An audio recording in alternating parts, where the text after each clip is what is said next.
Welcome to Friday the 13th, and if the 11th, 12th haven't beaten you up already, today expect to be no different. We've had a global liquidation in the equity markets.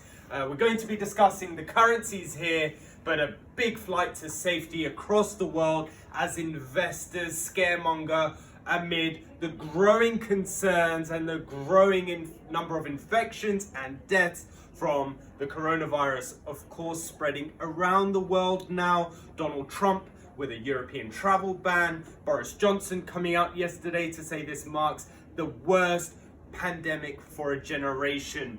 Of course, we have the Bank of England minutes later today in focus, but yesterday there was almost a 350 pip move in the pound against the dollar. This is a weekly chart, so it really shows you the extent of that move over the past week. We're currently trading at a 4-month low, that's 125.65. So the pound's getting sold off here. The dollar seems to be the only currency really as a safe haven or sought after asset at the moment, if rather than investors preferring cash. Of course, we have, like I said, 4 out of the 5 last days sell-offs. Bank of England minutes later.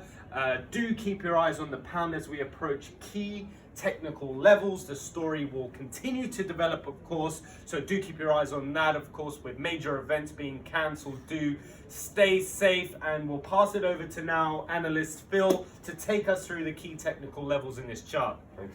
That's it, Anish. Yeah, so what we can see is we did see, like Anish mentioned, that big drop to the downside, but at the technical levels we do see a bit of a inverted head and shoulders forming, but we're coming down to our left shoulder.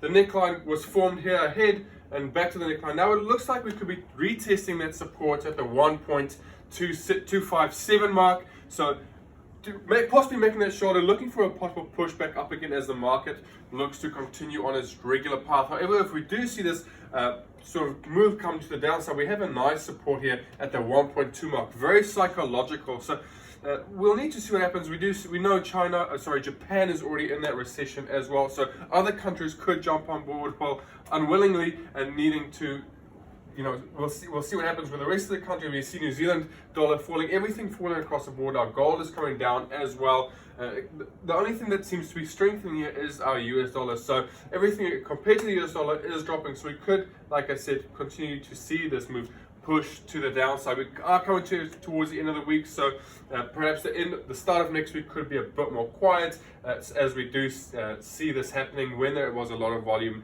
the previous week. So stay tuned to these charts, nice and head and shoulders forming, possible move back to the upside. If it does break, we do see this beautiful psychological level down here. So stay tuned, trade safe.